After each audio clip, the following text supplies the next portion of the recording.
Dream ക്യാപ്റ്റന്റെ മറ്റൊരു വീഡിയോയിലേക്ക് എല്ലാവർക്കും സ്വാഗതം. അപ്പോൾ ഇതുവരെ നിങ്ങൾ മലേഷ്യ പോയിട്ടില്ലെങ്കിൽ തീർച്ചയായിട്ടും ഈ ഒരു വീഡിയോ സ്കിപ്പ് ചെയ്യാതെ കാണാം കേട്ടോ. നമുക്ക് രണ്ട് രീതിയിലാണ് മലേഷ്യൻ ട്രിപ്പ് പ്ലാൻ ചെയ്യാനായിട്ട് പറ്റുക.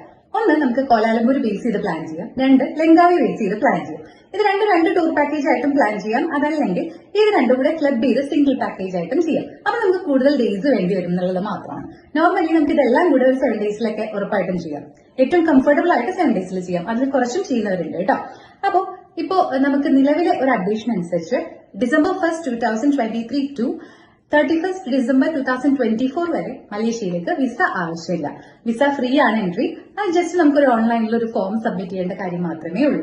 അപ്പോൾ മറ്റു ഡോക്യുമെന്റ്സ് ഒന്നും നമുക്ക് ആവശ്യമില്ല. പിന്നെ നമ്മൾ ഇമിഗ്രേഷനിൽ സബ്മിറ്റ് ചെയ്യേണ്ട ഡോക്യുമെന്റ്സ് എന്ന് പറയുന്നത് നമ്മുടെ travel tickets, up and down, അതുപോലെ തന്നെ ഹോട്ടൽ വൗച്ചർ, പിന്നെ നമ്മൾ ഈ ഫോം ഫിൽ ചെയ്തതിന്റെ ഒരു പ്രൂഫും കൂടെ കയ്യിൽ വെച്ചിരുന്നാൽ മതി. അപ്പൊ ഇത്രയും ഡോക്യുമെന്റ്സ് മാത്രം വെച്ച് നമുക്കിപ്പോ മലേഷ്യക്ക് ട്രിപ്പ് പോകാൻ പറ്റും.